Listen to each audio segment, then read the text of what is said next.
Buenas tardes, ¿se me escucha? Buenas tardes, Buenas tardes, doctor. Sí se escucha. ¿qué tal? ¿Ya puedo iniciar la ponencia todavía?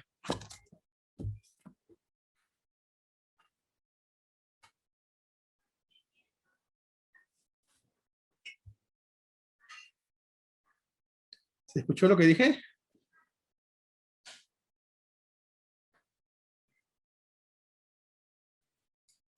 Sí, doctor, buenas noches.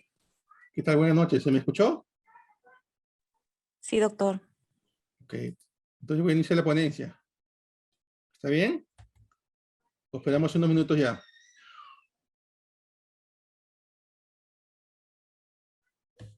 Ok, entonces voy a iniciar la ponencia. Creo que empezamos, doctor. Sí, empezamos, ¿no? Les agradezco a todos ustedes por compartir este sábado. Sin duda muchos de ustedes han tenido otras actividades, pero sí, han querido asistir este día. Primero quería pedirle disculpas a todos ustedes. La verdad que tenía una clase programada para a mitad de la semana, pero como le expliqué al coordinador de este diplomado, tuve un inconveniente con mi hijo, así que lamentablemente no pude estar presente. Bueno, dicho esto, comencemos directamente porque hay muchos temas que abordar. ¿Okay? Elegí el tema de la casación penal como un tema objeto de justamente para conversar con ustedes, porque es uno de los temas más importantes probablemente y con mayor contenido y trascendencia en el sistema recursal. Como sabemos, la casación no es propiamente una tercera instancia, sino lo que busca es un análisis, o mejor dicho, una revisión sobre el análisis jurídico o sobre el razonamiento jurídico hecho por una sala superior. En consecuencia, la idea esencial de la casación no es que sea un recurso un recurso, es un recurso ordinario, pero no es un recurso parecido como en su momento fue recurso de nulidad, sino la naturaleza de la casación versa justamente a efectos de que la Corte Suprema pueda revisar las reglas de razonamiento que ha aplicado un tribunal superior, en estricto sentido. Y por tanto, la falta de ese nexo de razonabilidad es determinante para establecer si es que eventualmente puede casarse o no casarse una casación. También eso va a depender mucho justamente sobre el tipo de vulneración que invoque el recurrente, ya sea una norma constitucional, una norma procesal o una norma sustantiva. ¿Sí?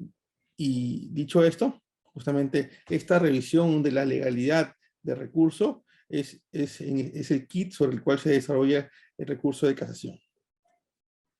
Ahora bien, si planteamos algunas ideas esenciales, la primera que podemos decir es que el recurso de casación, en buena cuenta, lo que busca es el control de la legalidad de las resoluciones emitidas por el Tribunal Superior. Y sobre esa base, sí, se analiza si eventualmente el Tribunal Superior ha infringido o ha subsumido incorrectamente una ley determinada o ha interpretado incorrectamente una norma, ya sea penal, de naturaleza penal, de naturaleza procesal, incluso de naturaleza administrativa. ¿Ok? Dentro de estos márgenes, justamente se desarrolla la casación. Y desde esta perspectiva, justamente la idea es que la casación sirva como un filtro para excluir, por ejemplo, la arbitrariedad en la decisión judicial. Ahora bien, ¿ok? Como yo indiqué previamente, la casación no es una doble instancia, no tiene esa finalidad. Sí. ¿Por qué hago esa acotación y por qué cito la casación 22/2009? Porque a diferencia del recurso de apelación, que es un recurso amplio, en el cual incluso la sala tiene facultades para interpretar la pretensión del recurrente, el recurso de casación tiene como una de sus principales características, y lo vamos a ver más adelante, el ser extremadamente formalista. Y esa formalidad justamente deviene en que el incumplimiento de alguno de los presupuestos de admisibilidad genera justamente genera justamente la desestimación del recurso de casación. ¿Sí? Esto es, se declara inadmisible sin siquiera ver el fondo, porque como sabemos, el recurso de casación tiene un doble control, un control de admisibilidad y un control de fundabilidad. Ahora bien, dicho esto, ¿sí? El marco jurídico de la casación, como todos sabemos, se encuentra prescrito en el artículo 141 de la Constitución, el artículo 427 del Código Procesal Penal, y las características esenciales son carácter devolutivo, ¿sí? Carácter extraordinario. La extraordinariedad justamente va de la mano con lo que puede ser materia de recurso de casación. Son supuestos tasados. Y es excepcional en la medida de que no toda resolución puede ser objeto de casación. ¿Ok? Y desde esa perspectiva, dos podrían ser los fines de la casación. En general, una revisión o control de la aplicación de la ley, específicamente de los tribunales superiores. Y lo segundo es la unificación de los criterios jurisprudenciales. Ahora bien, ¿por qué se dice que la casación es un recurso evolutivo? Esencialmente porque lo conoce un órgano superior, en este caso, la Corte Suprema. Es de rigor formal porque comprende justamente el analizar como presupuestos previos a el control de fundabilidad, o en todo caso al análisis de la fundabilidad, que se cumplan cada uno de los presupuestos formales. De ahí depende, o mejor dicho, de ahí, eso trae como consecuencia muy importante que como promedio se indique que de cada 100 casaciones, entre 80 y 90 son declaradas inadmisibles. Esto es que aproximadamente entre el 10 y el 15% de las casaciones que se presentan en el país son declaradas, solamente pasan el filtro de admisibilidad. Y de ahí, un tanto mucho menos, son los que son declaradas fundadas. Y es, por tanto, justamente que tenemos que darle realmente la importancia al control formal, que el día de hoy vamos a tratarlo con la medida de lo posible y con la profundidad necesaria. ¿Ok? Otros requisitos que todos sabemos es que, como todo recurso, tiene que ser interpuesto dentro del plazo de ley, que es 10 días, ¿sí? Tiene que ser presentado por quien tiene el derecho y puede invocarse vulneraciones de naturaleza constitucional, procesal, etcétera, etcétera. Que también lo vamos a ver con más detalle. Sin embargo, la casación se tiene que fundar siempre ya sea en el quebrantamiento de formas, ¿sí? Ahí hablamos de casación procesal, cuando hablamos de afectaciones a principios procesales, oralidad, inmediación, contradicción, publicidad, etcétera, infracción a derechos fundamentales de naturaleza procesal, por ejemplo, infracción a las reglas de valoración de los medios de prueba, que vamos a ver que es distinto pedirle a la Corte Suprema una revaloración de los medios de prueba que analice si los criterios de valoración de la prueba han sido los correctos o no. ¿Ok? Es decir, si han cumplido, por ejemplo, con las reglas de la experiencia, la sana crítica, etcétera, etcétera. ¿Ok? ¿Qué cosa no es posible justamente en esta medida que se ha analizado en casación? Que lamentablemente suele ser con frecuencia invocado por los casacionistas. Normalmente se pide a la Corte Suprema una valoración probatoria respecto del análisis efectuado por la Sala Superior. ¿Sí? Ese planteamiento claramente no está dentro de las facultades de la Corte Suprema. En consecuencia, cualquier supuesto que sea planteado bajo ese concepto va a ser declarada manifiestamente inadmisible. ¿Ok? Entonces, debe quedar claro que no es una revaloración de la actividad probatoria. Eso no puede tratarse o invocarse en una casación. Ok.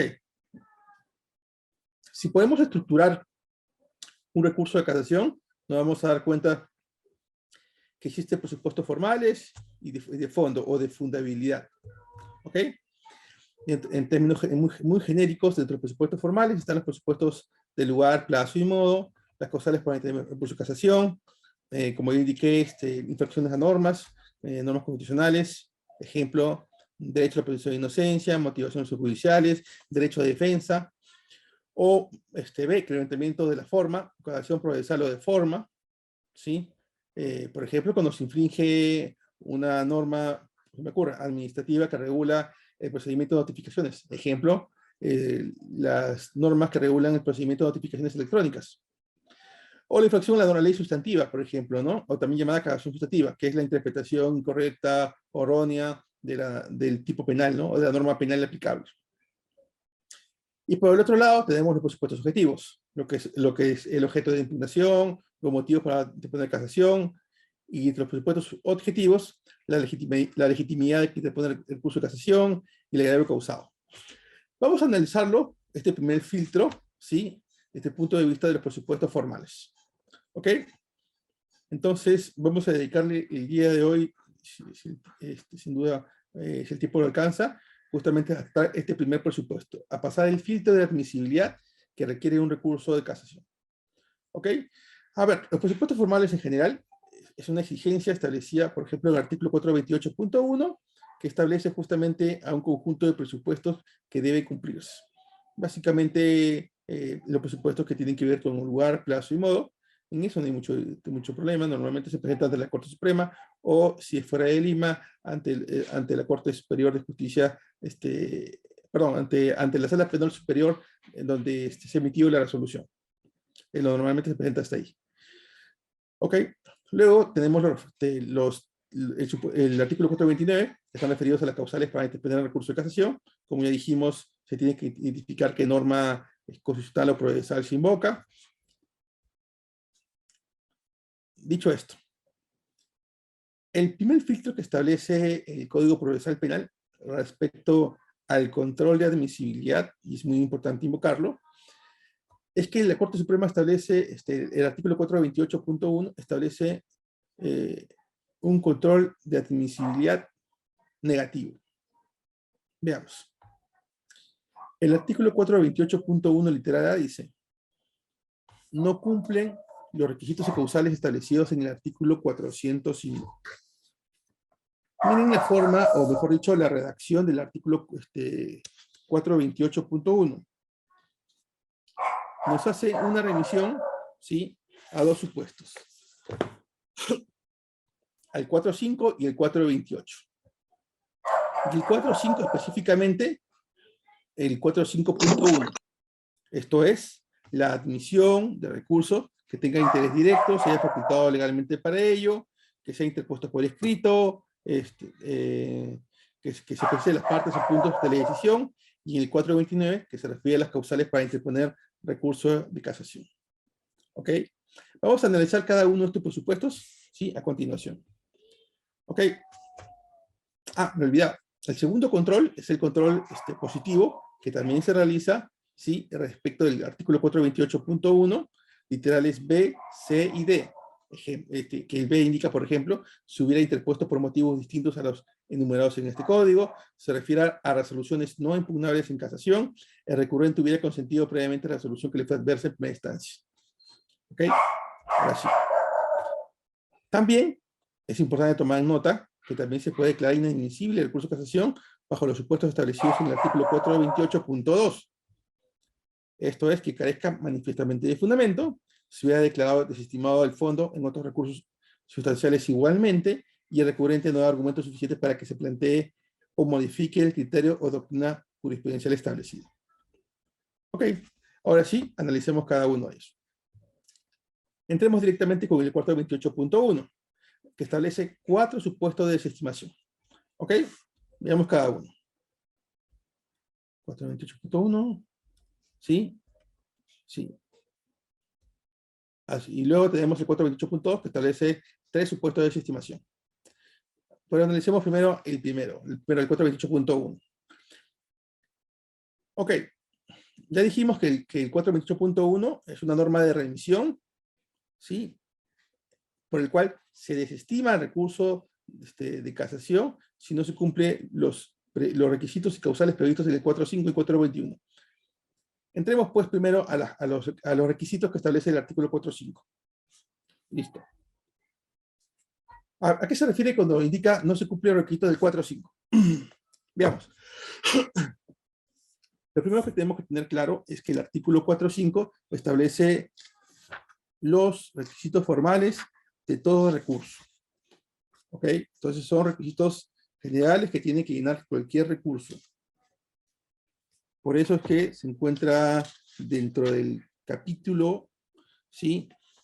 O mejor dicho, dentro de la sección preceptos generales. ¿Ok? Listo.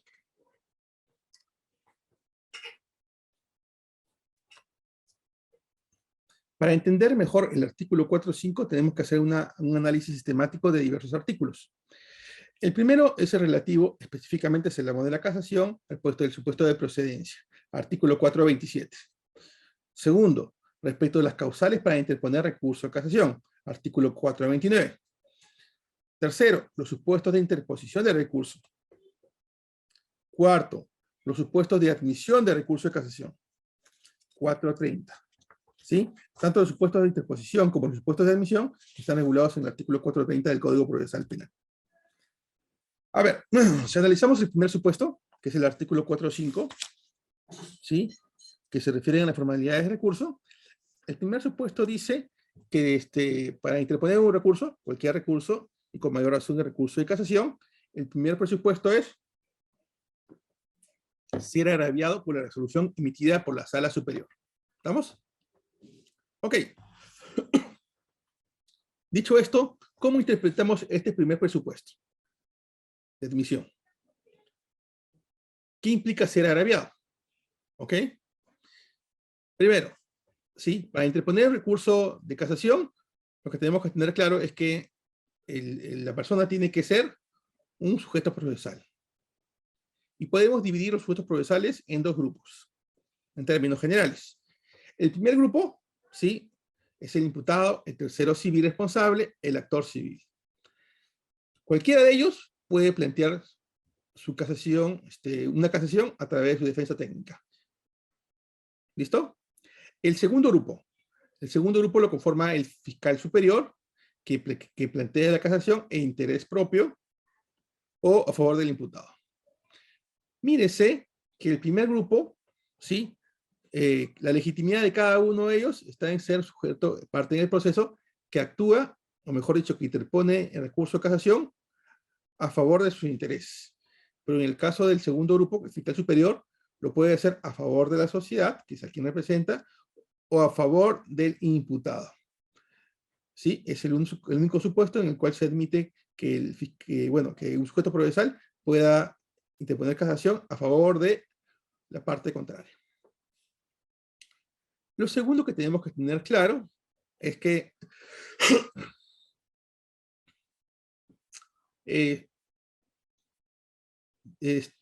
qué personas, o mejor dicho, quién estaría excluido eventualmente de interponer una casación. Ya dijimos que el primer grupo está el imputado, el tercero civil y el actor civil. En esta línea, el único que no podría interponer un recurso de casación sería el agraviado. Porque acuérdense que, sí, para ser parte en el proceso, ser sujeto procesal, se requiere que el agraviado tenga la calidad de actor civil. Solo si tiene la calidad de actor civil, podría eventualmente plantear recurso de casación. ¿Sí? El agraviado, ¿sí? Como sabemos, sí está habilitado, por ejemplo, para apelar el sobreseimiento, pero no está habilitado, por ejemplo, para interponer un recurso de casación. Ok, la segunda idea que tenemos que tener claro es ¿quién puede ser agraviado por la resolución? Porque recuerden que lo que dice la norma es que tiene que ser, tenga interés, no, perdón, resulte agraviado por la resolución, ¿no? El artículo 405, numeral primero, literal A, exige que sea agraviado por la resolución. Debe quedar claro que cuando se refiere calidad de agraviado, se refiere a aquel, ¿sí?, sujeto procesal al cual la resolución emitida por la Sala Superior lo afecta en sus derechos. ¿Ok? Veas el ejemplo de un sentenciado, una persona que, el imputado, que a través de su defensa plantea una excepción de improcedencia de acción, que es declarada fundada en primera instancia y luego revocada por la sala superior. ¿Sí? O, por ejemplo, el Ministerio Público que plantea, ¿sí?, un recurso de apelación contra una resolución que declara fundada el sobreseimiento, ¿sí?, presentado por la parte, y la sala superior confirma el sobreseimiento. Ok. Veamos. Entonces, para tener la calidad de agraviado, requerimos primero que tiene que haber una resolución que causa agravio. ¿Sí? Por tanto, el agravio o el gravamen es el elemento central para determinar quién es el sujeto que puede interponer recurso de casación. Por tanto, ¿sí?, no todo sujeto, por más que sea sujeto procesal, tiene la calidad de agraviado. Segundo, y igualmente importante, ¿puede haber más de un agraviado con una resolución judicial emitida por una sala superior? Sí. Véase el caso que existen varias personas que, en el ejemplo anterior, sí, se declaró fundado una sección de improcedencia de acción contra varios imputados, ¿sí? Y la sala revoca la resolución en la cual declara fundado la sección de improcedencia de acción respecto de 3 o 4 personas. ¿Ok? Esas 3 o 4 personas, ¿sí?, les causa agravio el auto superior emitido por la sala, y por tanto, cada uno de ellos, ¿sí?, se ve agraviado. Importante hacer la acotación que el agravio es personal, no existe un agravio colectivo. Cada uno tiene un agravio diferenciado. Es decir, a cada uno lo perjudica la resolución emitida de manera distinta. Lo que no significa que eventualmente cada uno de ellos pueda tener, digamos, formas en que la afectación sean similares. Ok, pero el agravio, ¿sí?, que se plantea en la casación es básicamente la diferencia o alteración entre la parte dispositiva de una resolución y la parte resolutiva, como consecuencia de la interpretación o aplicación de normas de derecho penal o procesal. También puede ser normas de derecho fundamental, como el derecho a defensa, presunción de inocencia, motivación, tutela judicial efectiva, etc. O principios, como el de legalidad, legalidad penal, procesal, debido proceso, congruencia, proporcionalidad, razonabilidad, etcétera, etcétera. Incluso principios estructurales, como igualdad de armas, principio acusatorio, principio de contradicción. Además, también pueden invocarse normas extrapenales. Ejemplo, principios y garantías o reglas de naturaleza administrativa, que pueden estar contenidas en resoluciones emitidas por el Consejo Ejecutivo del Poder Judicial con carácter vinculante. Ejemplo, las directivas de notificaciones electrónicas. Ahora bien, dicho esto, debe dejarse claro que la competencia de la Corte Suprema es solo para conocer vicios o errores de interpretación y aplicación del derecho. De esto, justamente se debe entender que el agravio va a diferenciarse desde la perspectiva de cómo la resolución ha interpretado la situación jurídica o la aplicación de la norma jurídica respecto a determinado imputado.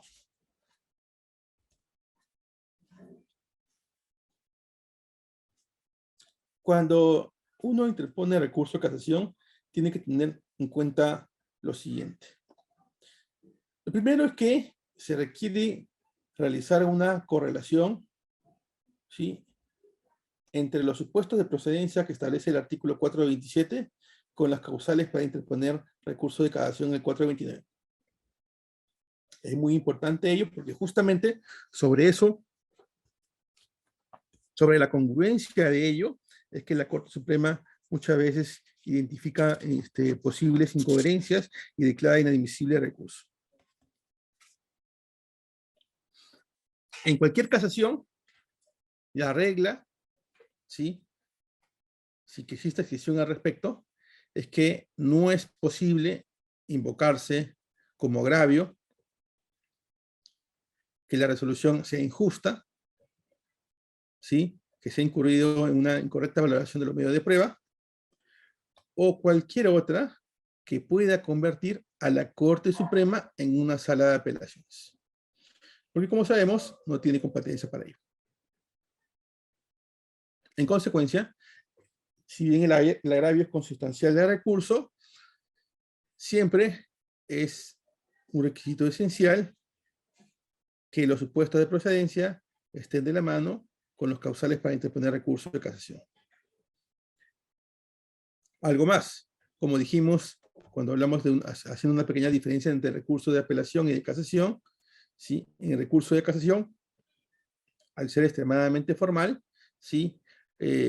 Cualquier error en la interposición del recurso genera la inadmisibilidad, ¿sí? No cabe, por ejemplo, que la Sala Suprema, ¿sí? Pueda conceder un plazo para que subsane el recurso, como eventualmente puede hacerlo una Sala Superior, ¿no?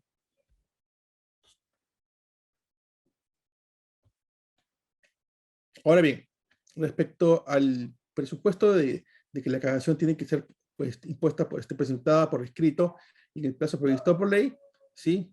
El plazo se empieza a contar desde el día siguiente que se notifica la casilla electrónica. Por tanto, es imperativo que el casacionista indique en su recurso la fecha cuando fue notificada, justamente a efectos de que la sala pueda computar el plazo, ¿sí? Para que se ha cumplido, que se ha interpuesto el recurso de casación dentro del plazo establecido por ley, de 10 días. El otro tema importante desde el punto de vista meramente formal, acordémonos, es la fundamentación del recurso. Recordemos que lo que estamos analizando, ¿qué cosa es? La admisibilidad del recurso. Dicho esto, sí, el artículo 405.1 literal C establece 3 elementos diferentes, pero complementarios respecto de la admisibilidad del recurso. ¿Cuáles son ellos? Veamos. Dice la norma. Para la admisión del recurso se requiere, establece, las partes o puntos de la decisión de la sala superior a lo que se refiere la impugnación.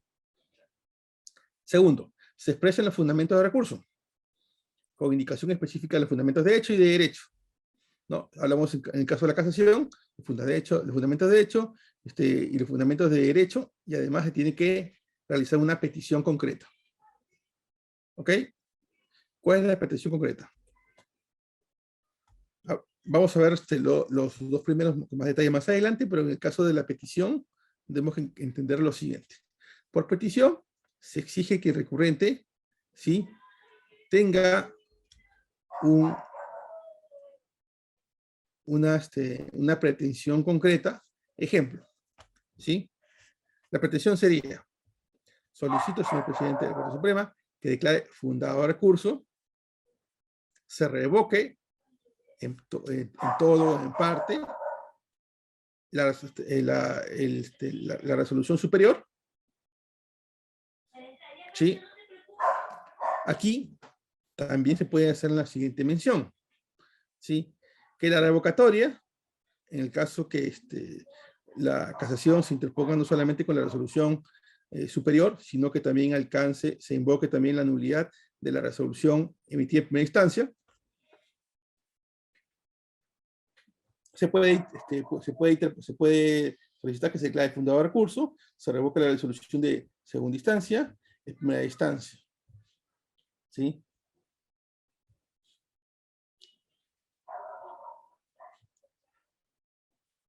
El segundo supuesto es: uno puede pedir que se declare la nulidad de la resolución, ¿sí? Se revoque la misma, ¿sí? Dentro de ellos, de la revocación, el primer caso sería que sea con reenvío, Esto es para que exista un nuevo pronunciamiento de la sala superior, o sin reenvío, que la resolución, una vez casada, ¿sí? Se exige que la Corte Suprema emita pronunciamiento sobre el objeto del objeto de la impugnación. Veamos. Repitamos nuevamente este tema porque es importante. ¿Ok? Podemos pedir que respecto a la resolución superior, que se declare nula. Pero la declaración de nulidad, ¿sí? Hay dos efectos. Uno, que se revoque la resolución, una vez declarada nula, se revoque, y pedirle a la Corte Suprema que con reenvío se devuelva a la sala superior para que ésta emita un nuevo pronunciamiento. ¿Sí? El segundo caso será que se declare nula la resolución, se revoque la misma, pero que sin reenvío la sala de la Corte Suprema, que conoce la casación, emite pronunciamiento de fondo.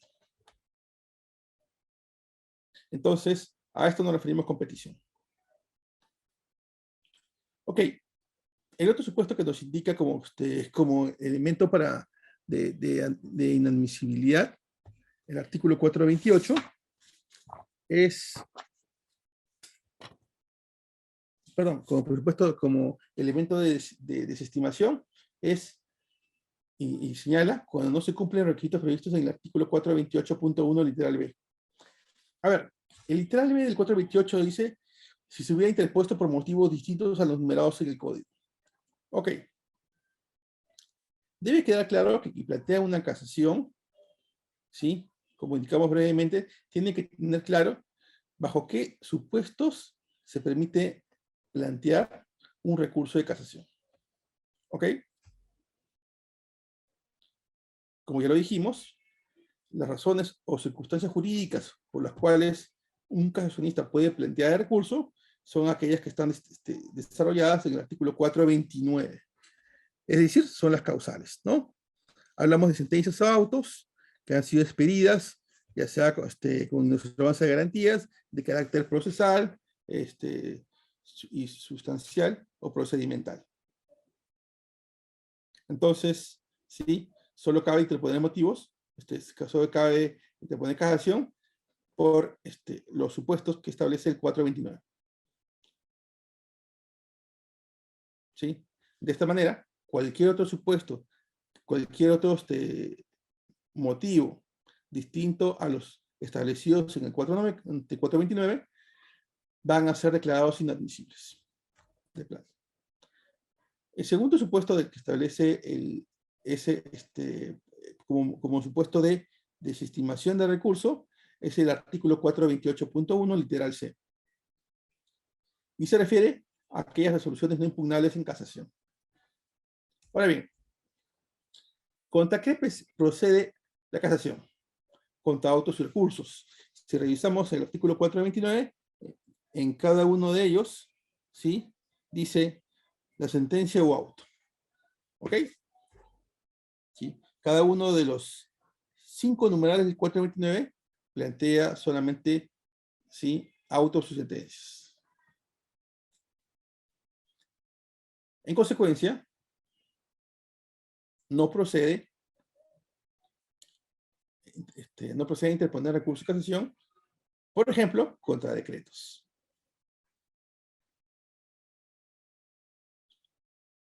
Dos ideas importantes, y es que el auto y sentencia tiene que cumplir con los establecidos en el artículo 427.2 y 427.3. ¿Sí? Esto es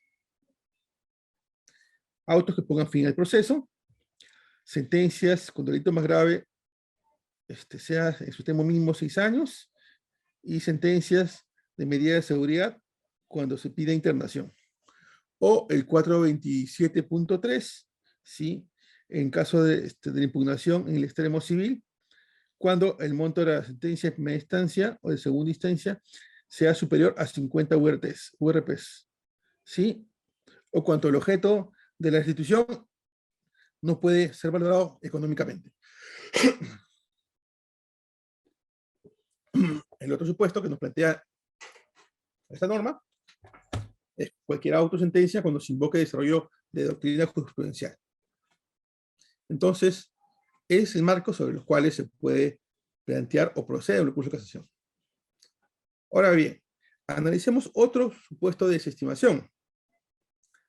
El 428.1 literal D dice: el recurrente hubiera consentido previamente la resolución adversa de primera instancia, si esta condena fue confirmada por la resolución objeto de recurso, o si se invoca violaciones de la ley que no hayan sido deducidas en los fundamentos de su recurso de apelación.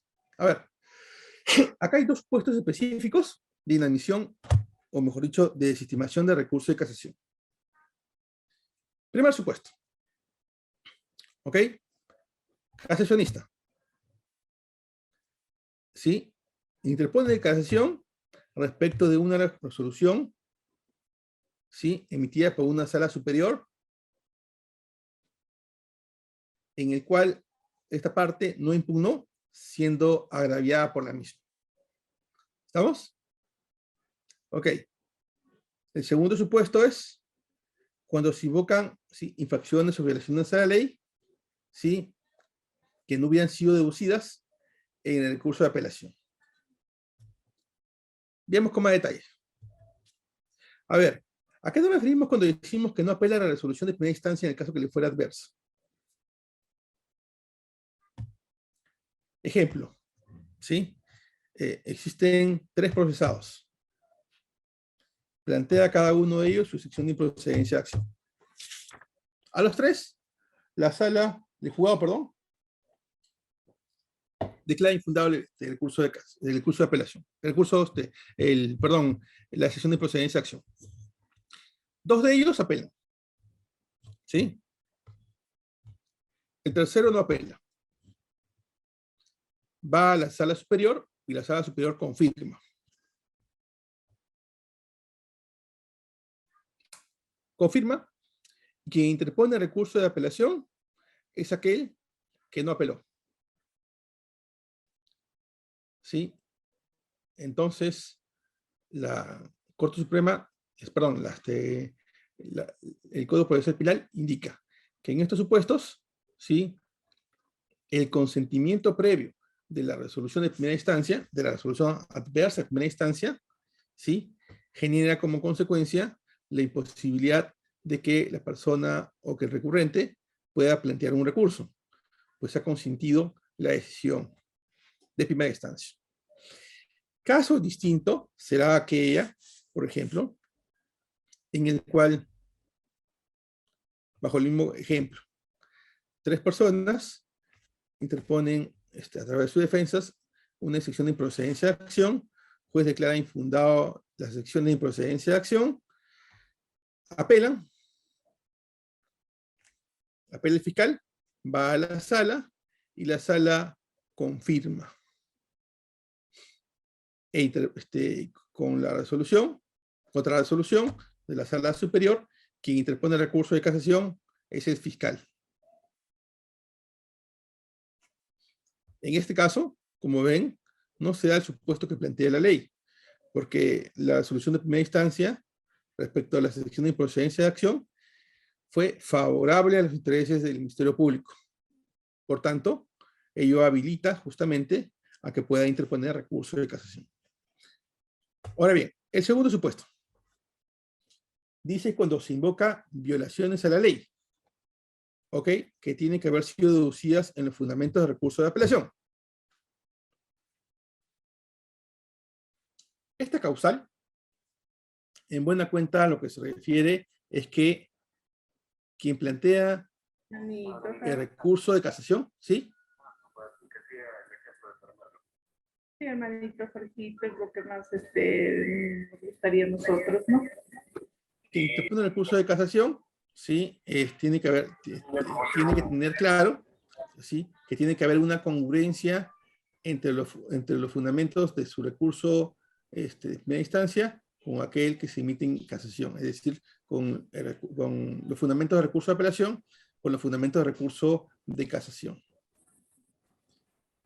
Así, los fundamentos jurídicos de recurso de apelación son los que vinculan el desarrollo de los fundamentos jurídicos de la casación. desde la siguiente perspectiva. Primero, desde el principio de congruencia. Porque debe haber una coherencia interna entre los fundamentos jurídicos planteados ante la sala superior respecto a la solución de primera instancia, ¿sí?, con aquellos planteados ante la Corte Suprema. Claro, hablamos en aquellos casos en los cuales, los fundamentos jurídicos, ¿sí?, están debidamente desarrollados. Segundo, principio dispositivo. ¿Ok? Es recurrente el apelar a la resolución de primera instancia, ¿sí?, fija el marco jurídico sobre el cual se discute ante la sala superior los temas que van a ser objeto de análisis. Dicho esto, ¿sí?, si el casacionista incorpora otros temas distintos de aquellos desarrollados en su recurso de apelación, ¿sí?, estaría extralimitándose dentro del margen de lo que puede ser objeto de conocimiento de la Corte Suprema. Porque la Corte Suprema, ¿sí?, lo que tiene que analizar es, ¿qué cosa? ¿Sí?, la resolución emitida por la Sala Superior en el contexto de los temas que han sido planteados en el recurso de apelación. El tercer principio, ¿sí?, que es el que se denomina el principio de limitación, en buena cuenta exige que el casacionista se encuentre siempre vinculado a los marcos jurídicos planteados por el recurso, lo que a su vez, ¿sí?, impide el modificar o cambiar justamente estos a efectos de que la Corte Suprema pueda realizar el control del ordenamiento jurídico efectuado por la Sala Superior. Sin embargo, también es importante hacer una aclaración, porque una cosa es invocar nuevas violaciones a la ley penal o procesal que no fueron deducidas en la apelación.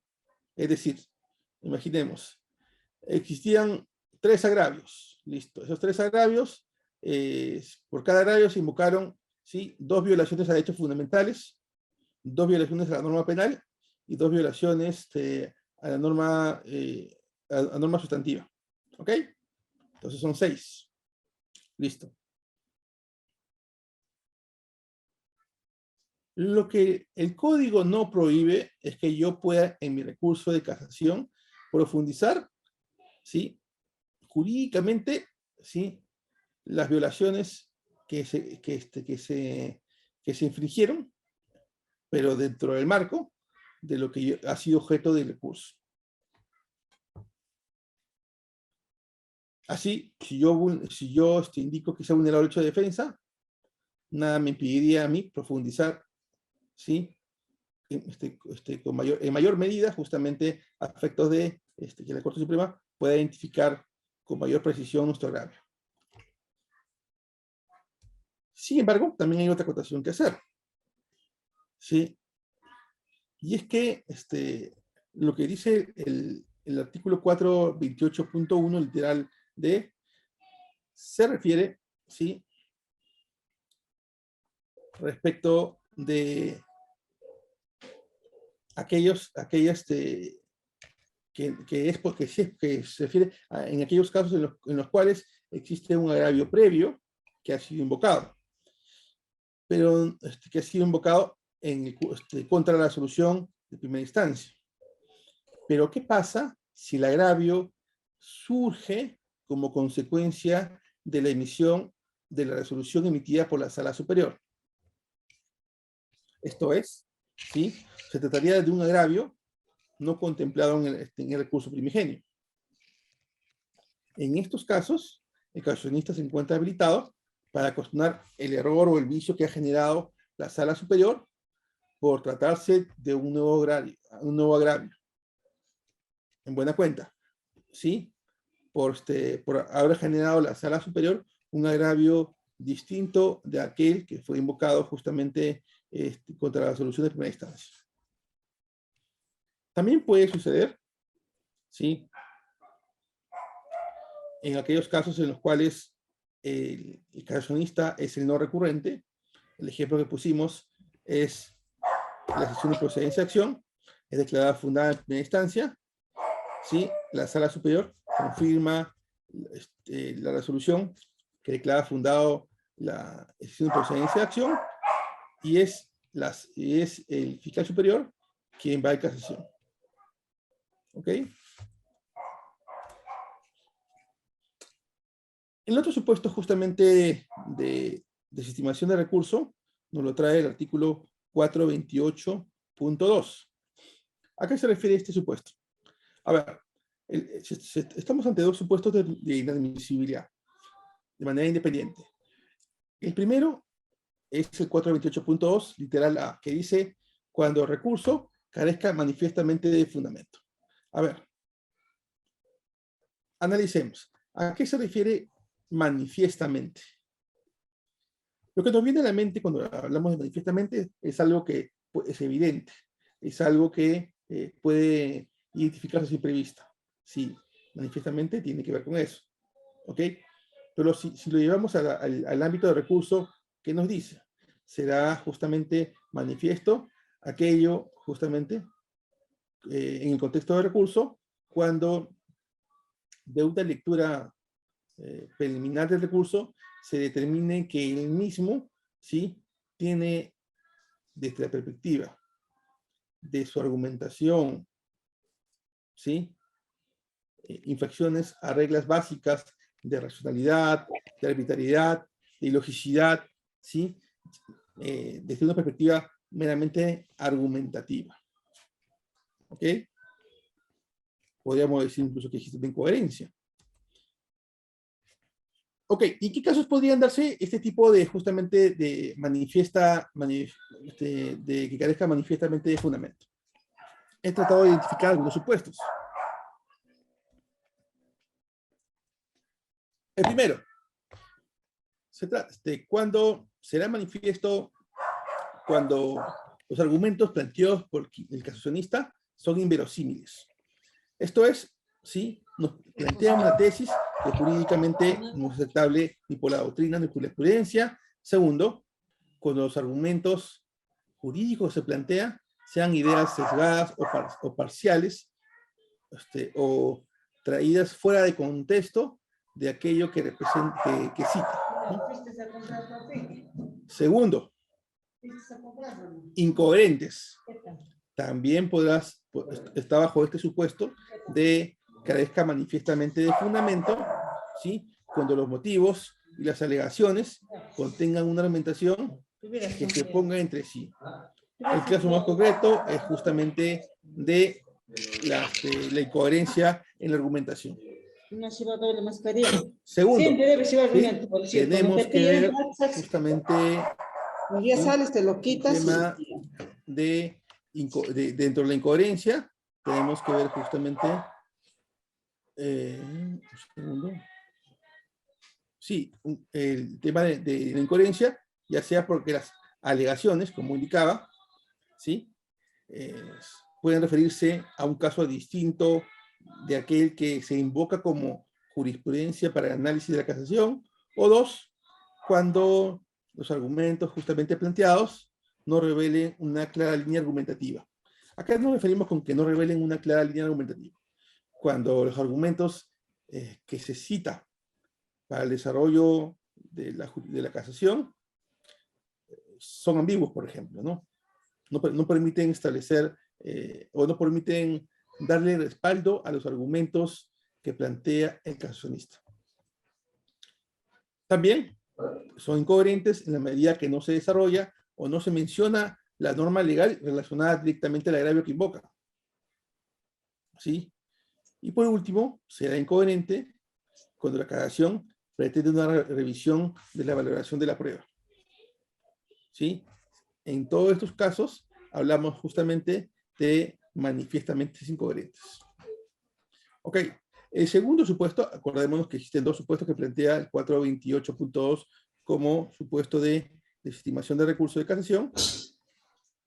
Dice la norma que se hubiera desestimado en el fondo otros recursos sustancialmente iguales y que el recurrente no da argumentos suficientes para que se modifique el criterio o de jurisprudencial establecido. A ver, primer supuesto. Se hubiera desestimado en el fondo otros recursos sustancialmente iguales. ¿A qué se refiere? Se refiere justamente que ya el recurrente, casacionista, hubiera planteado otro recurso de casación. Otro recurso de casación, ¿sí? O sea, ante otra sala, ¿sí? Que tenga justamente, cuando dice sustancialmente iguales, que sea contra la misma resolución y que tenga argumentos similares. ¿Ok? Argumentos similares. El segundo supuesto es una causal de estimación incluso más precisa, entendiéndose como más precisa, que se refiere justamente a cuando el recurrente no da argumentos suficientes para que se modifique el criterio o doctrina jurisprudencial establecida.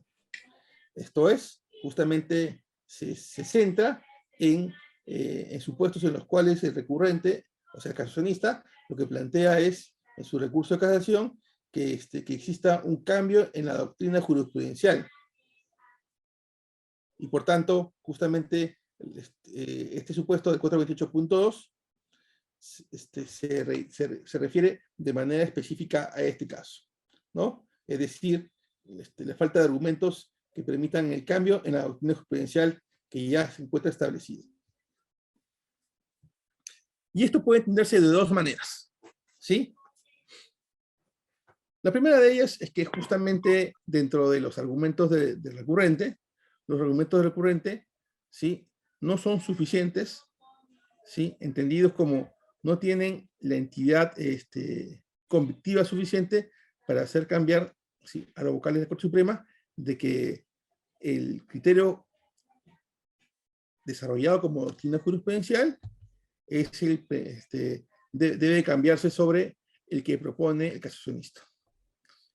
Pero segundo, ¿sí?, el cambio de la modificación del criterio jurisprudencial, ¿sí?, puede ser un tema que también que a criterio de la Corte Suprema, ¿sí?, aún no está suficiente, digamos así, aún en el aspecto que plantea el recurrente, resulta suficientemente claro para que sea entendido justo por la comunidad jurídica.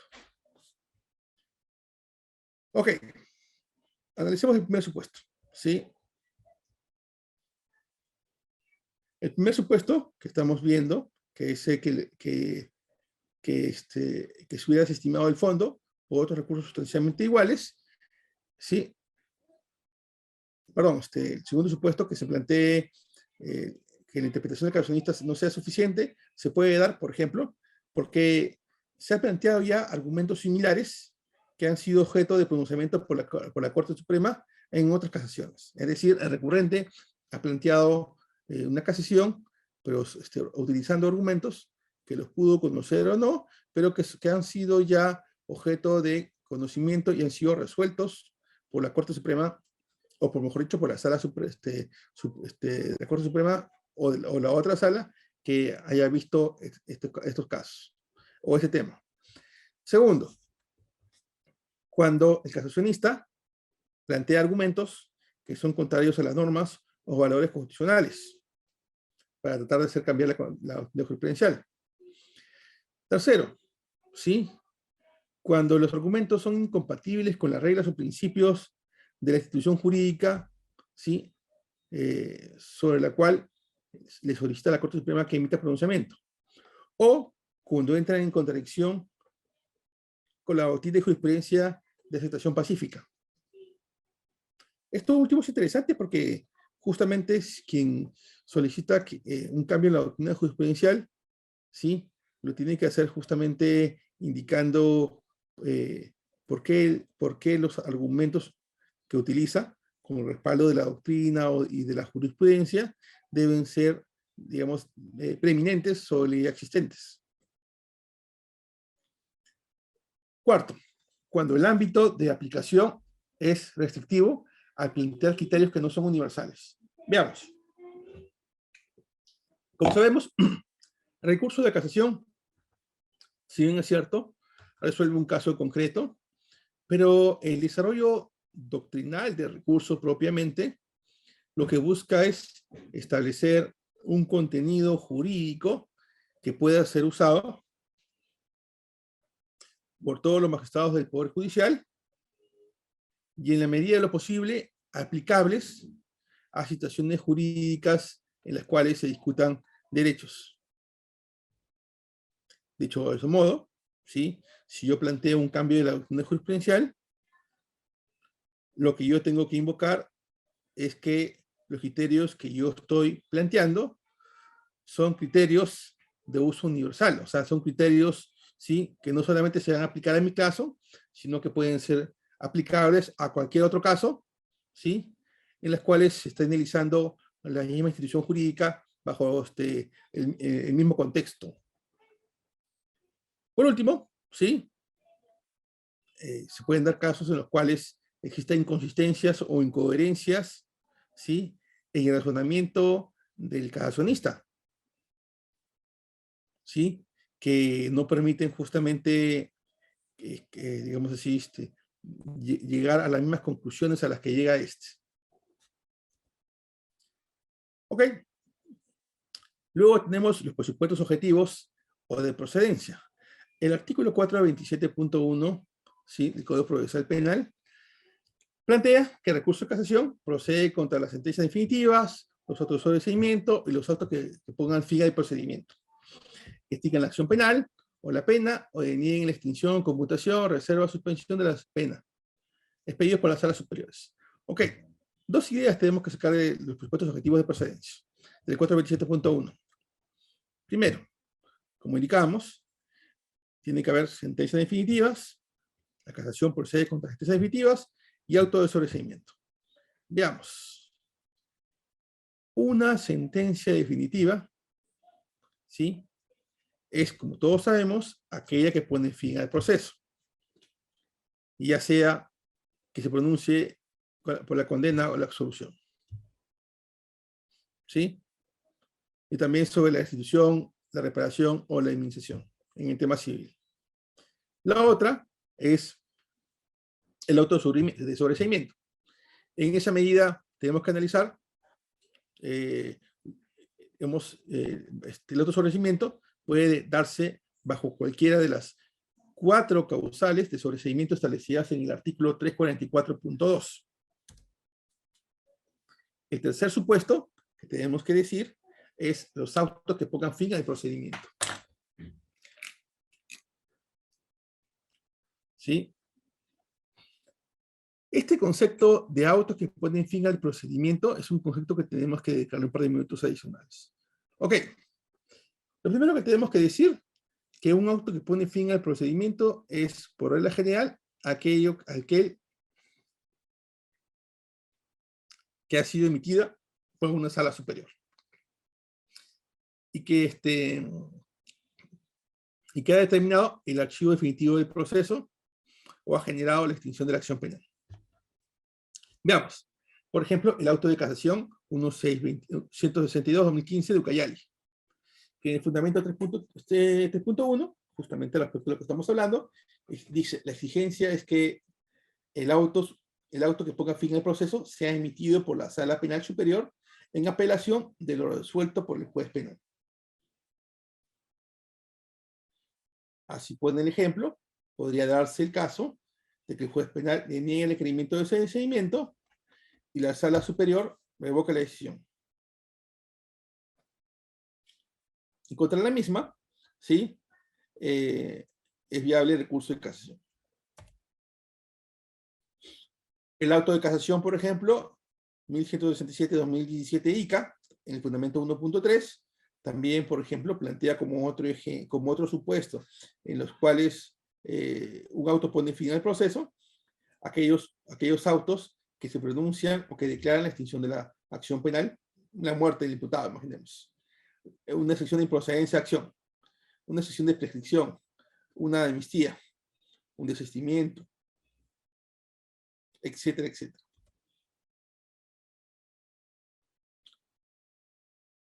Por otro lado, tenemos el recurso de casación 99-2010 de Amazonas, en el fundamento tercero indica justamente respecto a este punto. Los autos que ponen fin al proceso. Y aquí hace una diferenciación y dice, en el presente caso, la resolución que motiva la impugnación del fiscal adjunto recayó sobre una audiencia de tutela, cuya decisión, por su propia naturaleza, no extingue el procedimiento penal declarativo de condena. Como vemos, ¿sí?, de estas 3 casaciones, podemos llegar a concluir lo siguiente. Primero, que el efecto jurídico de un auto que pone fin al proceso, ¿sí?, es aquel, ¿sí?, que puede ser planteado por la defensa técnica, ¿sí?, o eventualmente es solicitado por el Ministerio Público de un solo procedimiento, bajo el cual, ¿sí?, se ampara una excepción, una cuestión judicial, ¿sí?, cuya finalidad es el archivo definitivo del proceso o la extinción de la acción penal. Segundo, el auto que pone fin al proceso debe ser definitivo. ¿Ok? Esto es, que la resolución emitida por la sala superior debe agotar la doble instancia. Y de ahí deviene justamente el concepto de auto que pone fin al procedimiento. Porque recordemos que el recurso de casación no es una tercera instancia. No es una tercera instancia, justamente. Lo que regula esta norma es la doble instancia. Tercero, sí, el juez superior puede declarar infundado y procedente el auto del juez penal. En cualquier caso, sí, se agota la doble instancia. También es verdad que cabe la posibilidad que el juez de primera instancia declare infundada, por ejemplo, una decisión de improcedencia de acción, y la sala superior declare fundada la misma. Es decir, revoque y declare fundado. Con lo cual, se habilita, se pone fin a la doble instancia, pero se habilita la posibilidad de que el Ministerio Público pueda interponer recurso de casación. El otro supuesto, sí, que nos plantea el artículo 427.2, es cuando se trata de sentencias que impongan una medida de seguridad. A ver, ¿qué es una medida de seguridad? Esencialmente, como todos sabemos, es una sanción que se aplica judicialmente a los inimputables o imputables relativos que han cometido un delito. Punto. ¿Ok? ¿Y en qué consiste la medida de internación? Básicamente consiste en el ingreso y el posterior tratamiento de ese imputable a un centro hospitalario o otro establecimiento que tenga por finalidad, ¿sí?, una terapia o la custodia, ¿sí?, de esa persona declarada inimputable o imputable relativo. ¿Qué tenemos que tener claro? Que el tiempo de internación no puede ser mayor al tiempo que eventualmente le hubiera respondido por el delito que hubiera cometido.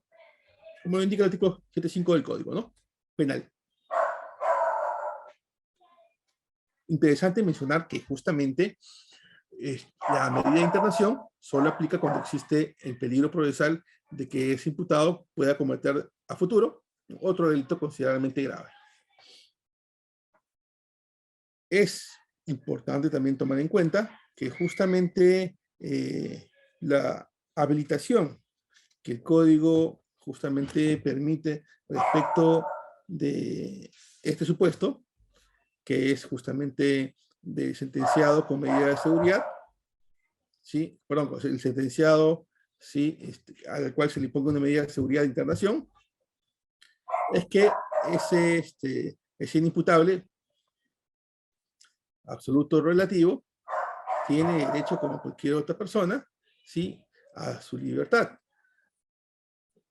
Y el hecho que esté internado en una clínica, un tratamiento psiquiátrico, ¿sí?, o eventualmente en una casa de rehabilitación, o por último en un centro educativo especial, en nada limita su derecho a la libertad.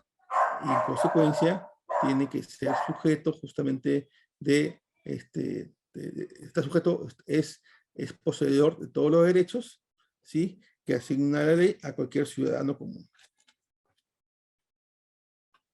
He revisado las casaciones digamos así, que emitió la Corte Suprema y solo me he topado con una sola casación que ha desarrollado este tema, que es la casación 1048-2018 de Quipa. Ahora bien, el otro supuesto que plantea la norma, que es el 427.3, es si la impugnación se refiere a la responsabilidad civil. Y aquí indica la norma, de manera expresa, es cuando la impugnación se refiere al monto fijado en la sentencia de primera instancia o de segunda, sea superior a 50 URP o cuando el objeto de la restitución no puede ser valorado económicamente. A ver, ¿el actor civil puede plantear una casación? Sí puede. Veamos, ¿sobre qué puede plantear? Sobre la reparación civil, ¿sí? Cuando la reparación civil fijada por el juez y o confirmada por la sala, ¿sí? Sea mayor de 50 URPs. Segundo, cuando el objeto de la restitución no puede ser valorado económicamente. ¿Ok? Listo. Analicemos un poquito.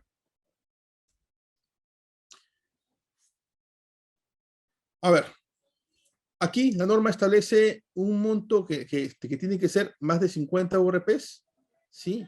Lo que habilita al actor civil a plantear una casación a efectos de discutir la razonabilidad, la proporcionalidad del quantum de la reparación civil impuesta al sentenciado o al tercero civil responsable. ¿Ok? Entonces, sí, como ven, es un tema económico y es un tema económico que está tasado, 50 URPs.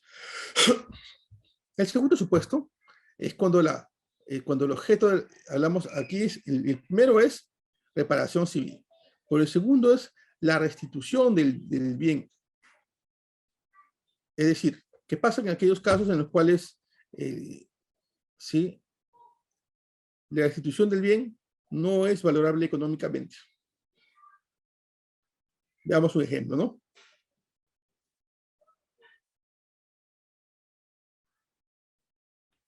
Imaginen ustedes que, sí, digamos, esto pasó más o menos en la década de los 70. ¿Sí? Si no recuerdo mal, se descubrió en los años 70, ¿sí? El TUMI, que todos conocemos, y fue exhibido en el local del Museo de la Nación. Unos ladrones entraron, se llevaron el TUMI, ¿sí? Lo partieron en pedazos y lo fundieron. ¿Ok? Listo. ¿Qué hubiera pasado si eso hubiera sucedido actualmente? ¿Sí? Y hubiera detenido a estos sujetos. Si lo hubiera detenido, ¿sí? Sin duda hubieran sido condenados, hubieran sido sujetos a una reparación civil y el juez hubiera ordenado la restitución del bien. ¿Ok? Pero sin embargo, como el bien, que es el TUMI, fue destruido y fundido, ¿sí? Ese patrimonio de la nación, ¿sí? Independientemente del valor económico del oro o de las piedras preciosas que tiene un valor, un valor digamos, que no puede ser calculado, ¿sí? Desde el punto de vista meramente material, desde el valor del precio del gramo de oro o del kilo de oro o del valor de cada una de las joyas que tenía, ¿sí? De las gemas que tenía, sino como un bien, un bien del país. Consecuencia, ¿sí? Como no es posible su valoración económica, ¿sí? Corresponde justamente al actor civil que en vez de su sustitución, ¿sí?, se pueda fijar el valor, ¿sí?, de ese bien que no puede ser restituido. ¿Ok? Y hablamos de un caso en el cual existe un bien, ¿no? Pero podría ser también un bien patrimonial, en el caso que estamos practicando, pero también podría ser el caso de un bien extrapatrimonial. Ejemplo, ¿no? La expectativa de vida, el daño moral, ¿sí?, que no tienen parámetros necesariamente económicos.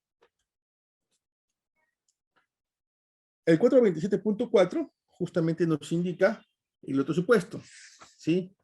Cuando señala, como excepcionalmente dice, que será procedente recurso de casación en los casos distintos de los señalados precedentemente. Esto es en el caso distinto de los casos que ya hemos mencionado, cuando justamente se plantee el desarrollo de doctrina jurisprudencial. Estamos claramente ante una causal independiente de cualquier otra, ¿sí?, que esté vinculada al 427, numeral 1, ¿sí?, literales A, B y C. Y el numeral 3.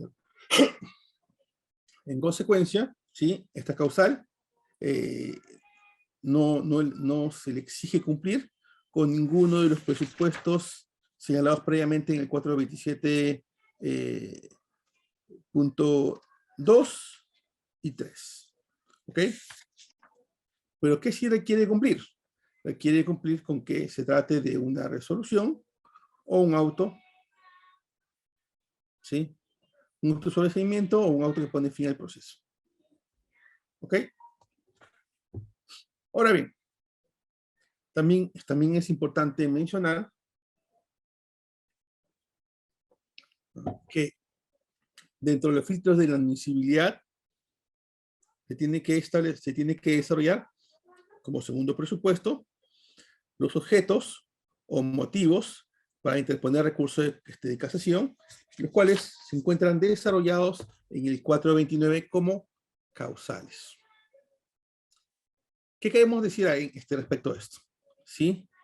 Que el impugnante, cuando interpone un recurso de casación, tiene que identificar en cuál de los supuestos del 429, pueden ser más de uno, ¿sí?, invoca el recurso de casación. Así, podría el impugnante plantear, ejemplo, si hablamos de una sentencia, que la sentencia ha observado una garantía de carácter procesal. Véase el principio de contradicción, por ejemplo. ¿Sí? Lo tomó en consideración. O, por ejemplo, ¿sí?, ha vulnerado dentro del mismo una garantía constitucional. Ejemplo, el principio de congruencia. Imaginemos el caso de la sala que sí realiza una pretensión más allá del planteamiento de las partes, sin que estemos ante un supuesto de nulidad absoluta. Ahora bien, sí, en el caso justamente de la doctrina jurisprudencial, sabemos bien que la Corte Suprema puede acoger el recurso declarado no admisible, ¿sí?, admisible, pero incluso acoger el agravio, pero a la hora de, ¿sí?, de analizar la fundabilidad, puede o bien declararla fundada o infundada, e incluso si declara fundada, puede fallar por una interpretación distinta de la postulada por quien recurra. Acordémonos que en el tema de la fundamentación, la Corte Suprema no se encuentra limitada justamente al margen de que plantea recurrente. Puede tener una interpretación distinta de lo que dice recurrente. Es por ello que cuando hablamos de la fundamentación, tenemos que tener claro que la fundamentación a la que se refiere justamente el 405, en general, no genera un efecto limitador en la competencia de la sala. Si bien la sala va a valorar, digamos así, los argumentos del recurrente, del casacionista, eso no significa que los pueda compartir, e incluso compartiendo, digamos, declarando fundado la pretensión, puede desarrollar o complementar otros criterios adicionales o distintos a los que ha sido planteado. Porque también hay que tomar en cuenta que estamos hablando de un tema de mero derecho. Sin embargo, sí se exige a quien recurre, claramente, que formule y especifique cuáles son motivos y razones por las cuales, y obviamente con la cita de la ley, y su interpretación respectiva de aquello, sí, que a su criterio debe ser la interpretación correcta. Esto es lo que se denomina cuál es la propuesta interpretativa que realiza el casacionista. El casacionista tiene una doble oportunidad para hacerlo. Esto es, ¿sí?, al interponer su recurso de casación, ¿sí?, y dos, al momento de informar, ¿sí?, ante la Corte Suprema. ¿Sí? Recordemos que la Corte Suprema va a analizar el tema de la admisibilidad, va a identificar si existe una fundamentación acorde al tema planteado. ¿Sí? Pero será propiamente al momento del informe oral, ¿sí?, y de la revisión de fondo de recurso de casación, que justamente la Corte Suprema analizará la fundamentación propiamente. Debemos también tener claro que en el caso de la fundamentación, esta es independiente de reclamo. Es decir, ¿sí?, de lo que yo pretendo. Sin embargo, debe ser congruente, ¿sí?, o debe haber una congruencia entre el agravio y la fundamentación o el motivo de recurso. ¿Sí? Dicho esto, justamente es importante tomar en cuenta que cuando decimos que tiene que haber una congruencia entre el agravio y la fundamentación, esto es, si por ejemplo yo digo, invoco, ¿no?, como causal de casación, que la sentencia ha sido expedida inobservando una garantía procesal, ejemplo, la garantía procesal del derecho a la presunción de inocencia, en su regla de prueba, yo tendría que decir que primero identificar cuál ha sido en la sentencia esa vulneración. Segundo, tendría que decir por qué ha sido incongruente o por qué se ha vulnerado. Tercero, yo tengo que proponer cuál tenía que haber sido la interpretación que la sala tuvo que haberle dado justamente a la norma procesal específica, o qué cosa la sala superior no valoró para respetar ese hecho fundamental, el hecho de presunción de inocencia, entre otros, que todo va a depender siempre del caso, ¿no? Ok, en estos casos, justamente como el que hago mención de derecho a la presunción de inocencia, estamos dentro de lo que se denominamos, ¿sí?, una casación constitucional, que en buena cuenta justamente establece un supuesto de observancia de principios y derechos fundamentales. ¿Ok? ¿Sí? En el cual el agravio siempre tiene que vincularse, como indicamos, al ámbito específico en el cual se desarrolla justamente esa vulneración de derechos.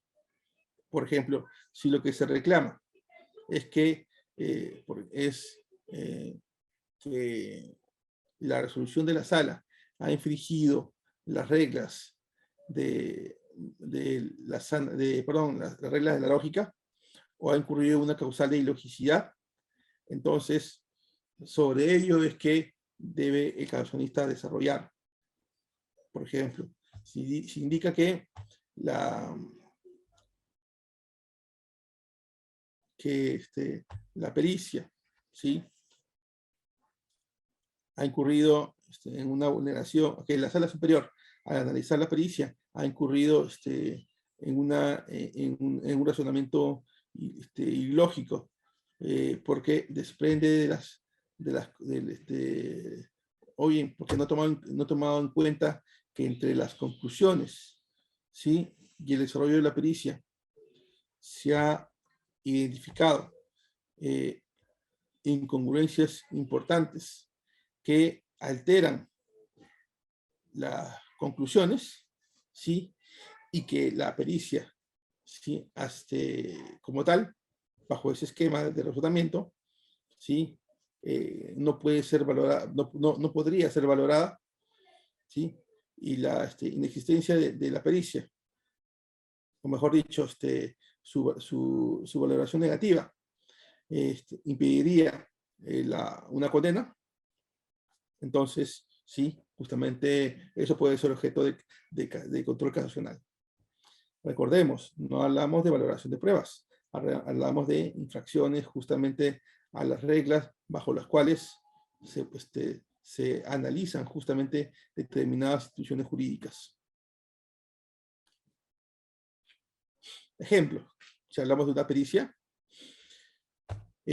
un par de casos que les puedo repetir. Recuerdo el caso el caso, si no recuerdo mal, venía de Huánuco. ¿Ok? El caso indicaba lo siguiente. Resulta que una señorita, ¿sí?, había indicado que había sido invitada por su tío a almorzar, ¿sí?, y que luego lo que recuerda es que terminó en un hotel sin ropa, ¿sí?, y ella indicó que justamente había sido violada por el tío. Y como consecuencia de esa violación, pues la señorita en cuestión fue embarazada, ¿no? ¿Sí? Ok, entonces el juez en primera instancia, ¿sí?, sobre la base de la declaración de la víctima, sentencia al tío, ¿sí? El tío reconoció que era pareja de la señorita, pero que nunca habían tenido, primero que no le había, que sus relaciones siempre habían sido consentidas, y segundo que en la fecha que supuestamente había sucedido este hecho, él no había estado con ella. ¿Ok? La sala superior, ¿sí?, lo que hace es confirmar, ¿sí?, sobre la base justamente, específicamente, sobre el examen médico legal que se hace a la señorita, y en la cual determinan justamente que había sido objeto de una violación. Su defensa, ¿sí?, va a la Corte Suprema y plantea justamente, ¿sí?, vulneración, casación constitucional por vulneración al derecho a presunción de inocencia en su regla de prueba. ¿Por qué? Porque su defensa había dicho que como prueba seccional había solicitado, ¿sí?, que se le practique al bebé, ya para ese entonces un niño de unos años, al momento de la apelación, ¿sí?, una prueba de ADN para determinar si el hijo, ¿sí?, era producto, tenía, digamos, los mismos genes que el padre. Entonces la Corte Suprema razona y dice, la señorita en cuestión, ¿sí?, dijo siempre que solo tuvo contacto sexual con esta persona, y que no tuvo contacto sexual con nadie. Entonces, lo que se ha probado del juicio es que efectivamente fue violada y que tenía un hijo como producto de ello, pero no se ha determinado, ¿sí?, más allá de toda duda razonable, que sea el padre, ¿sí?, sea del menor, sea este señor, y con esto se probaría si es que él fue el violador o no. Listo, la Corte Suprema declara fundado recurso, ¿sí?, porque la Sala Superior declarado indebidamente, ¿sí? Un tema que fue objeto de impugnación, que era que no se le había permitido acreditar justamente que él no era, que el imputado no era el sujeto que había cometido el delito. Dispuso, ¿sí?, que sin reenvío se dispusiera a tomar la prueba de ADN, ¿sí? Se llevó a cabo una pequeña audiencia, ¿sí?, en el cual se dio cuenta del examen, del examen, la prueba de ADN, ¿sí? ¿Y qué resultó del examen de la prueba de ADN? Resultó que los genes de la madre, ¿sí?, los genes del menor, perdón, solamente eran compatibles con la madre y no con el padre. En consecuencia, razona la Corte Suprema, puede ser el violador el tío si es que la consecuencia de violación, que es el menor, no comparte los genes con el padre. Sí, recordemos que la señorita en cuestión había dicho que el único contacto sexual que había tenido era con el tío. Entonces, sobre esta base, la Corte Suprema justamente lo absuelve.